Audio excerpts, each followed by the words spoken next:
তো চলো একটা টার্গেট নিয়েই নিলাম, 7 দিনের টার্গেট। 7 দিনে তোমাদেরকে আমি বোঝাবো যে কীভাবে কী করতে হয় না করতে হয়, প্রত্যেক দিন কীভাবে 2000 টাকারও বেশি ইনকাম করা যায়। হ্যাঁ, আমি একজন স্টুডেন্ট, আমি হচ্ছে যে কলেজে পড়ি আপাতত, কিন্তু আমি আমার অনেক কিছু স্বপ্ন পূরণ করতে পেরেছি। তো কী কী করতে পেরেছি না পেরেছি সব কিছু তোমাদের সঙ্গে শেয়ার করবো। আজ তো ফার্স্ট দিন, তো আজ তোমাদেরকে বলি যে অ্যাফিলিয়েট মার্কেট যে কত টাকা তোমাদেরকে ইনকাম করতে পারে। তোমরা জানো কি, একজন 1 লাখ টাকা ইনকাম করেছে মাত্র 1 সপ্তাহেতে, আর একজন 1 মাসে ইনকাম করেছে 8 লাখ টাকা।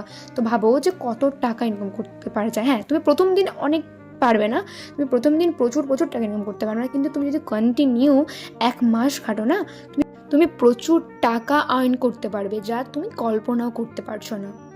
তো তোমাকে এইটুকু বলতে পারি যে তোমরা এখানে লিড জেনারেট করতে পারবে, তোমরা এখানে স্কিল শিখতে পারবে, তোমরা 7 দিনের কোর্স পেয়ে যাবে, আর প্রচণ্ড একবারে মানে কি বলবো কম প্রাইসে। আর যে আমাকে এই কাজটা শিখিয়েছে তাকে আমার অনেক অনেক অনেক ধন্যবাদ।